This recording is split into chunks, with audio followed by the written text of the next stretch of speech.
Breaking news చూస్తున్నారు. PCC chief Mahesh Kumar Goud కి MP Raghunandan సవాల్ చేస్తున్నారు. కాంగ్రెస్ కు దమ్ముంటే అసెంబ్లీ రద్దు చేసి ఎన్నికలకు రావాలంటున్నారు ఆయన. ఈ నేపథ్యంలో కొన్ని కీలక వ్యాఖ్యలు చేశారు మహేష్ కుమార్ గౌడ్. తన సవాల్కు సిద్ధమా అంటూ ప్రశ్నించారు ఆయన. అంతేకాదు, తాము ఓటు చోరీ చేస్తే కాంగ్రెస్ కి 8 సీట్లు ఎలా దక్కాయి, కాంగ్రెస్ 8 మంది ఎంపీలను ఎలా గెలుస్తుంది అంటూ కూడా ప్రశ్నించారు ఆయన. దమ్ముంటే 8 మంది కాంగ్రెస్ ఎంపీలను రాజీనామా చేయించండి, మా బీజేపీ 8 మంది ఎంపీలు కూడా రాజీనామా చేస్తాం అంటూ కూడా సంచలన వ్యాఖ్యలు చేశారు బీజేపీ ఎంపీ రఘునందన్. ఇటు కొత్త ఓటర్ లిస్టులో మళ్ళీ ఎన్నికలకు వెళ్దామంటున్నారు ఆయన. ఎవరి దమ్ము ఏంటో తెలిసిపోతున్నట్టు కూడా సంచలన వ్యాఖ్యలు చేశారు. ఇటు పిసిసి చీఫ్ మహేష్ కుమార్ గౌడ్ కొన్ని రోజుల క్రితం సంచలన వ్యాఖ్యలు చేశారు. ఆయన అంశానికి సంబంధించి మాట్లాడుకున్న క్రమంలో ఆయన ఒక ప్రచార కార్యక్రమం కావచ్చు, లేకపోతే కాంగ్రెస్ కి సంబంధించిన ఒక కార్యక్రమంలో భాగంగా ఆయన ఒక మాట అన్నారు. ఇటు దొంగ ఓట్లతోని భారతీయ జనతా పార్టీ అధికారంలోకి వచ్చింది అంటూ కూడా కొన్ని సంచలన వ్యాఖ్యలు చేశారు. ఆ వ్యాఖ్యలకు ఇప్పుడు ఒక్కొక్కరిగా కౌంటర్ ఇస్తున్నారు. నిన్న ఇదే అంశానికి సంబంధించి బీజేపీ జాతీయ ఉపాధ్యక్షురాలు డికే అరుణ రియాక్ట్ అయిన సందర్భాన్ని చూసాం. ఇప్పుడు బీజేపీ ఎంపీ రఘునందన్ రావు కూడా రియాక్ట్ అయ్యారు. ఆయన కూడా ఈ అంశానికి సంబంధించి ఘాటుగా స్పందించారు. పిసిసి చీఫ్ మహేష్ కుమార్ గౌడ్ కి సవాల్ చేస్తున్నారు ఆయన. ఇంతకీ ఎంపీ రఘునందన్ రావు చేస్తున్న సవాల్ ఏంటి ఇప్పుడు చూద్దాం. బాధ్యతాయుత స్థానంలో ఉన్నటువంటి వ్యక్తులు బాధ్యతగా మాట్లాడితే గౌరవంగా ఉంటుంది. బాధ్యత మరిచి నోటికి వచ్చిన భాషను మాట్లాడితే ఎదురుగున్నలు కూడా అంతే గొప్పగా అదే భాషలో సమాధానం చెప్పగలుగుతారు అనేది పిసిసి అధ్యక్షుల వారికి నేను ఈ సందర్భంగా తెలియజేయదలుచుకున్నాను. వారు ఏదో అధికారంలోకి వచ్చినాం, కాంగ్రెస్ పార్టీ రాష్ట్రంలో రూలింగ్లో ఉంది, పిసిసి అధ్యక్షుడు అయినాం కాబట్టి ఏది పడితే అది మాట్లాడతామంటే ఎట్లా కుదురుతుందన్నా? 2023 నవంబర్ డిసెంబర్లో ఈ రాష్ట్రంలో కాంగ్రెస్ పార్టీ అధికారంలోకి వచ్చింది. పార్లమెంట్కి ఎన్నికలు జరిగినాయి. మే 2024లో పార్లమెంట్కి ఎన్నికలు జరిగినాయి. నిజంగా మీకు ఓటు చోరీ జరిగింది లేదా ఓట్లలో తప్పు జరిగింది అనేటువంటి భావన మీ లోపల ఇంకా ఉంటే మహేష్ కుమార్ గౌడ్ గారు సగం మంది ఎంపీలు ఎందుకు ఇచ్చేస్తాం మేము? ఒకవేళ ఓటు చోరీ చేసే ఉంటే 17 పార్లమెంట్లు చేస్తాం కదా. మూడోసారి అసదుద్దీన్ ఓవైసీని ఎందుకు గెలవనిస్తాం? నిజంగా ఓటు చోరీ అనేది ఉంటే దేశంలో అన్ని పార్లమెంట్లలో చేస్తాం, కానీ సగం పార్లమెంట్లలో ఓట్లు చోరీ చేసి సగం పార్లమెంట్లలో వదిలేస్తారా? మీకు నిజంగా చిత్తశుద్ధి ఉంటే మేము రెడీగా ఉన్నాం. మీరు మీ 8 మంది పార్లమెంట్ సభ్యుల్ని ముందు రాజీనామా చేయించుండ్రి. ఈ రాష్ట్రంలో మీరే అధికారంలో ఉన్నారు కదా. కొత్త ఓటర్ లిస్ట్ తయారు చేయండి. మీ 8 మంది ఎంపీలను రాజీనామా చేయమనుండ్రి. స్పీకర్ ఫార్మేట్లో వాళ్ళని రాజీనామా తీసుకొని రమ్మనుండ్రి. వారితో పాటు లైన్లో మేము కూడా నిల్చుంటాం. మీ రాజీనామాలు ఆమోదించినాక గంట సేపట్లో మేము కూడా ఆమోదించుకుంటాం. మొత్తం ఈ రాష్ట్రంలో 17 ఎంపీ స్థానాలకి కొత్త ఫ్రెష్ ఓటర్ లిస్ట్ తోటి ఎన్నికలకు పోదాం. మాకు ధైర్యం ఉంది. రాష్ట్రంలో మీరే అధికారంలో ఉన్నారు కాబట్టి మీరు ఆ ఎన్నికల లిస్టు సరిగా ఉందని మీరు నమ్మితే నా సవాల్ను స్వీకరించమని చెప్పి ఈ సందర్భంగా పిసిసి ప్రెసిడెంట్ గారికి అప్పీల్ చేస్తూ ఉన్నాను. బాధ్యతాయుత స్థానంలో ఉన్నటువంటి వ్యక్తులు బాధ్యతగా మాట్లాడితే గౌరవంగా ఉంటుంది. బాధ్యత మరిచి నోటికి వచ్చిన భాషను మాట్లాడితే రైట్. అది ఎంపీ రఘునందన్ రావు చేస్తున్న సవాల్. ఒకటే అంటున్నారు ఆయన, మేము 8 ఉన్నాం, మీరు ఒక 8 ఉన్నారు, అలాగే అసదుద్దీన్ ఓవైసీకి సంబంధించి ఒక స్థానం. ఒకవేళ మీరు కనుక రాజీనామా చేయడానికి సిద్ధపడితే మేము కూడా రాజీనామాకు సిద్ధం. మొత్తం 17 స్థానాలు ఇటు బీజేపీకి సంబంధించి, లేకపోతే ఇది కేవలం రఘునందన్ రావు స్టేట్మెంట్ మాత్రమేనా? ఏం జరిగే అవకాశం ఉంది? డీటెయిల్గా తెలుసుకునే ప్రయత్నం చేద్దాం. Telangana Bharatiya Janata party head quarters నుంచి అప్డేట్స్ అందించేందుకు మా ప్రతినిధి శ్రీధర్ లైవ్లో సిద్ధంగా ఉన్నారు. నేరుగా ఇటు తెలంగాణ భారతీయ జనతా పార్టీ హెడ్ క్వార్టర్స్కి వెళ్ళే ప్రయత్నం చేస్తున్నాను. శ్రీధర్, ఇటు రఘునందన్ రావు చేసిన స్టేట్మెంట్ మనం చూసాం. ఇది కేవలం రఘునందన్ రావుకి సంబంధించిన స్టేట్మెంట్ గానే చూడాలా, లేకపోతే భారతీయ జనతా పార్టీ స్టేట్మెంట్ గా చూడాలా? భారతీయ జనతా పార్టీ కూడా సిద్ధంగా ఉందా? అట్ ద సేమ్ టైం ఇప్పుడు కాంగ్రెస్ కి సంబంధించి ఆ స్టేట్మెంట్ ఎలా ఢీకొట్టబోతోంది? వచ్చినట్టు ఇండివిజువల్గా రఘునందన్ రావు స్టేట్మెంట్ కాదు, పార్టీ నేతలంతా కూడా ఒకే మాట మీద ఉంటున్నారు. ఎందుకంటే ఇటు తెలంగాణకు సంబంధించి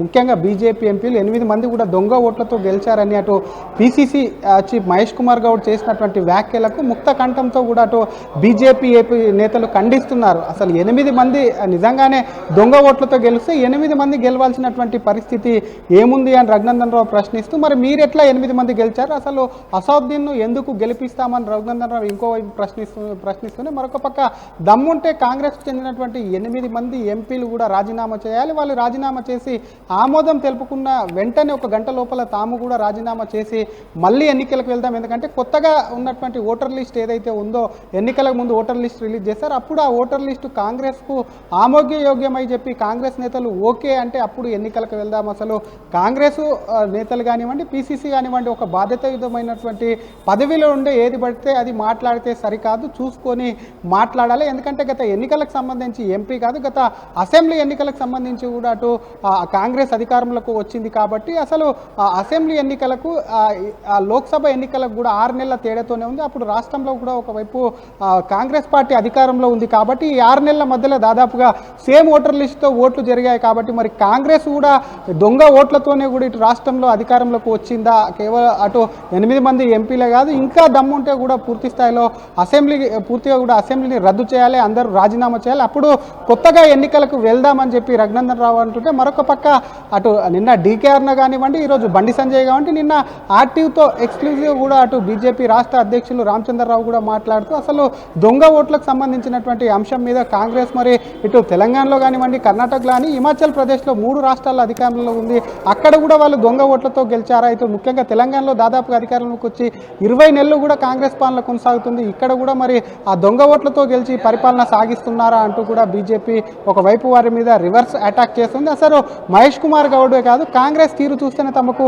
అనుమానం ఉంది. ఎందుకంటే బీహార్ ఎన్నికలు ముందు ఉన్నాయి కాబట్టి ఆ బీహార్ ఎన్నికల్లో కాంగ్రెస్ ముందస్తు ఓటమి అంగీకరించి ఇటువంటి వ్యాఖ్యలు చేస్తుందని చెప్పడమే కాకుండా మరొక పక్క అటు బండి సంజయ్ కూడా, అటు రఘునందన్ రావు కాదు, బండి సంజయ్ సైతం కూడా సవాల్ విసిరారు. ఒకవేళ అటు కాంగ్రెస్ పూర్తిగా ప్రభుత్వాన్ని డిజాల్వ్ చేసి మళ్ళీ ఎన్నికలకు వెళ్తే కాంగ్రెస్ ఒకవేళ గెలిస్తే మాత్రం రాజకీయ సన్యాసం చేస్తానని ఒకవైపు కేంద్ర మంత్రి బండి సంజయ్ అంటుంటే, మరొక పక్క రఘునందన్ రావు మాత్రం రాజీనామాకు తమందరం కూడా సిద్ధంగా ఉన్నాం, అందరితో మాట్లాడతాను పార్టీ నేతలతో, మరి మీరు మీ పార్టీ కానివ్వండి ఎమ్మెల్యేలు ఎంపీలు కూడా రాజీనామాకు సిద్ధంగా ఉన్నారని చెప్పి మరి పీసీసీకి అయితే సవాల్ విసిరారు. పీసీసీ ఒకవైపు జనహిత యాత్ర 2లో కూడా అటు కరీంనగర్ జిల్లాలో పర్యటిస్తూ కూడా ఈ వ్యాఖ్యలు చేశారు. ఆ వ్యాఖ్యలు పెద్ద ఎత్తున కూడా బీజేపీలో దుమారం రేగాయి. రాజకీయ పరంగా కూడా బీజేపీ పైన దేశవ్యాప్తంగా ఒకవైపు రాహుల్ గాంధీ కూడా అటు నకిలీ ఓట్లకు సంబంధించి ఓట్ షేర్ యాత్ర నిర్వహిస్తున్నాడు. ఇక్కడ దాన్నే ఫాలో అవుతూ కూడా దొంగ ఓటుతో గెలిచారని అటు కాంగ్రెస్ చేస్తున్నటువంటి వాటిని తిప్పికొట్టడమే కాకుండా మరి బీజేపీ వాళ్ళకు సవాళ్లు విసిరి ప్రజల్లోకి ఎటువంటి నెగిటివిటీ కూడా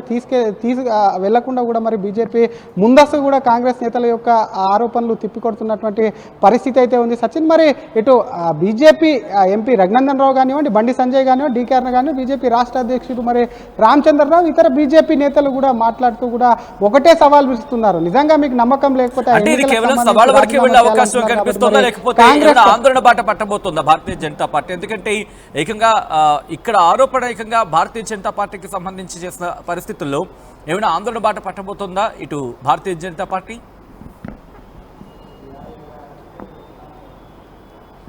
డెఫినెట్గా సచిన్, అటు కేంద్ర పార్టీ నిర్ణయంతో కూడా ఒకవైపు ఇటు రాష్ట్ర పార్టీ ఒక నిర్ణయానికి వచ్చి ముందుకెళ్లేటువంటి అవకాశం ఉంది. ఓట్ చోరీకి సంబంధించినటువంటి అంశం మీద కానివ్వండి, దొంగ ఓట్లకు సంబంధించినటువంటి ఇష్యూ మీద కానివ్వండి, ఎప్పటికప్పుడు అటు బీజేపీ రాష్ట్ర అధ్యక్షుడితో పాటు ప్రజాప్రతినిధులు సైతం తిప్పుకొడుతున్నటువంటి సిచ్యువేషన్ ఉంది. దానికి సంబంధించి కూడా చూసాం గత కొద్ది రోజుల క్రితం రఘునందన్ రావు సైతం కూడా అటు సీఈఓ దగ్గరికి, చీఫ్ ఎలక్టరల్ ఆఫీసర్ వద్దకు వెళ్ళి కూడా తెలంగాణలో ఉన్నటువంటి దొంగ ఓట్లకు సంబంధించిన విషయాన్ని కూడా అక్కడ ఆయనకు సంబంధించి కూడా కొంత ఆయన పార్లమెంట్ పరిధికి సంబంధించి కూడా కొంత వివరించేటువంటి ప్రయత్నం చేశారు. ఇటు తెలంగాణలో అటు బీహార్లోనే కానీ ఇటు తెలంగాణలో సైతం కూడా అటు ఎస్ఆర్ఐ ఏదైతే ఉందో స్పెషల్ రివిజన్ ఇంటెన్సివ్ దాన్ని కూడా ఇక్కడ నమోదు చేయాలంటూ కూడా బీజేపీ నేతలు కాంగ్రెస్ యొక్క ఆరోపణలు తిప్పికొట్టడమే కాకుండా ఎస్ఐఆర్ తెలంగాణలో కూడా నమోదు చేస్తే భారీగా దొంగ ఓట్లు ఉంటాయి, ముఖ్యంగా కూడా పాత బస్తీలో ఉంటాయి, ఓల్డ్ సిటీకి సంబంధించి కూడా చాలా దొంగ ఓట్లు ఉన్నాయి. అక్కడ రోహింగ్యాలు కానివ్వండి, ఇతర బంగ్లాదేశీలు చాలామంది ఉన్నారు, వాళ్ళకు అక్రమంగా కూడా అక్కడ వారికి ఉండేందుకు కూడా వారికి స్థావరాలు ఇస్తూ కూడా ఓటర్లుగా నమోదవుతున్నారు. కాబట్టి వాటికి సంబంధించి అటు బీజేపీ కేవలం ఒకవైపు దొంగ ఓట్లకు సంబంధించిన అంశాన్ని తిప్పికొట్టు కొట్టడమే కాకుండా మరొక అంశాన్ని తెలంగాణలో నిజంగానే కాంగ్రెస్కు చిత్తశుద్ధి ఉంటే నిజంగానే దొంగ ఓట్లు ఉన్నాయని చెప్పి కూడా దొంగ ఓట్లు తాము గెలిచామని చెప్పి కాంగ్రెస్ ఒకవైపు కూడా భావిస్తే మాత్రం ఇక్కడ కూడా ఎస్ఐఆర్ను అమలు చేయాలి, ఎస్ఐఆర్ను అమలు చేస్తే కాంగ్రెస్ యొక్క నిజాయితీ కూడా నిరూపించుకోవాలి అని చెప్పి కూడా బీజేపీ ప్రస్తుతం అయితే ముందుకు వెళ్తుంది. మరి నేషనల్ పార్టీకి సంబంధించి కూడా ఈ విషయంలో ఏ విధంగా ముందుకు వెళ్ళాలని చెప్పి కూడా వారి యొక్క సూచనలు తీసుకొని మరింత కాంగ్రెస్ మీద మరింత ముందుకు వెళ్లేందుకు అటు కాంగ్రెస్ ప్రభుత్వం పైన కూడా ఒత్తిడి పెంచేందుకు మరి వారి మీద పోరాటం చేసేందుకు కూడా బీజేపీ సిద్ధమవుతుందని చెప్పొచ్చు. సచిన్ రైట్ ఒక్కసారి మీరు లైన్లోనే ఉండండి. పిసిసి చీఫ్ మహేష్ కుమార్ గౌడ్ కి ఎంపీ రఘునందన్ సవాల్ విసురుతున్నారు. కాంగ్రెస్ కు దమ్ముంటే అసెంబ్లీ రద్దు చేసి ఎన్నికలకు రావాలంటున్నారు రఘునందన్. మహేష్ కుమార్ గౌడ్ తన సవాల్ కు సిద్ధమా అంటూ కూడా ఆయన సవాల్ చేస్తున్నారు. ఈ నేపథ్యంలో మహేష్ కుమార్ గౌడ్ చేసిన వ్యాఖ్యలేంటి, దానికి కౌంటర్ గా ఎంపీ రఘునందన్ చేసిన స్టేట్మెంట్స్ ఏంటి ఇప్పుడు చూద్దాం. ఇలా ఓట్ చోరీ మూడోసారి మోడీ ఎట్లా అధికారంలోకి వచ్చిన మిత్రులారా, రాహుల్ గాంధీ ఓట్ చోరీ ఓటు దొంగతనం చేసి మహారాష్ట్ర లాంటి రాష్ట్రంలో ఒక్క ఇంట్లో సింగిల్ బెడ్రూమ్ ఇంట్లో 49 ఓట్లు ఉంటాయండి. సింగిల్ బెడ్రూమ్ ఇంట్లో మహారాష్ట్రలో బొంబాయిలో 49 ఓట్లు. బొంబాయి నాడికి ఓటు గుజరాత్ లో ఉంది, కర్ణాటకలో ఉంది, తమిళనాడులో ఉంది.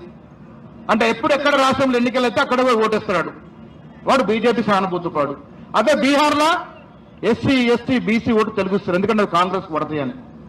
అంటే వాళ్ళు ఇష్టారాజ్యం, ఎలక్షన్ కమిషన్ ఇష్టారాజ్యంగా వాడుకొని వాళ్ళకి అవసరం చోట ఓట్లు తీసేస్తున్నారు, వాళ్ళు అవసరం లేని చోట ఓట్లు జమ చేస్తున్నారు. ఇంత దొంగనీతికి పాల్పడి మూడోసారి అధికారంలోకి వచ్చింది మోడీ గారు. ప్రజా మద్దతుతో రాలే మోడీ గారు, ప్రజా మద్దతుతో గెలవలే, 400 చూస్తున్నారు. ఈ గెలుపు కూడా ఇవాళ రూఢి అయింది. రాహుల్ గాంధీ గారు రుజువులతో సహా రూఢి చేసిండు. దొంగోట్లతో ప్రభుత్వం వచ్చినట్టు మోడీ గారికి ఒక్క క్షణం కూడా ప్రభుత్వం ఉండే అర్హత లేదు. బాధ్యతాయుత స్థానంలో ఉన్నటువంటి వ్యక్తులు బాధ్యతగా మాట్లాడితే గౌరవంగా ఉంటుంది. బాధ్యత మరిచి నోటికి వచ్చిన భాషను మాట్లాడితే ఎదురుగున్నలు కూడా అంతే గొప్పగా అదే భాషలో సమాధానం చెప్పగలుగుతారు అనేది పిసిసి అధ్యక్షుల వారికి నేను ఈ సందర్భంగా తెలియజేయదలుచుకున్నాను. వారు ఏదో అధికారంలోకి వచ్చినాం, కాంగ్రెస్ పార్టీ రాష్ట్రంలో రూలింగ్లో ఉంది, పిసిసి అధ్యక్షుడు అయినాం కాబట్టి ఏది పడితే అది మాట్లాడతామంటే ఎట్లా కుదురుతుందన్నా? 2023 నవంబర్ డిసెంబర్లో ఈ రాష్ట్రంలో కాంగ్రెస్ పార్టీ అధికారంలోకి వచ్చింది. పార్లమెంట్కి ఎన్నికలు జరిగినాయి. మే 2024లో పార్లమెంట్కి ఎన్నికలు జరిగినాయి.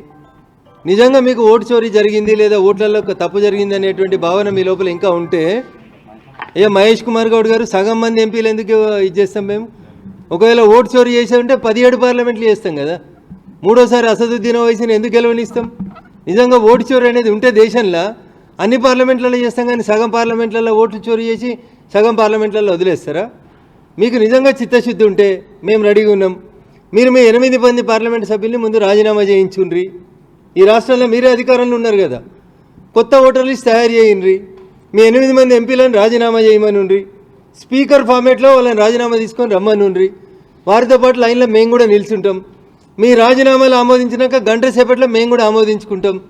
మొత్తం ఈ రాష్ట్రంలో 17 ఎంపీ స్థానాలకి కొత్త ఫ్రెష్ ఓటర్ లిస్ట్ తోటి ఎన్నికలకు పోదాం.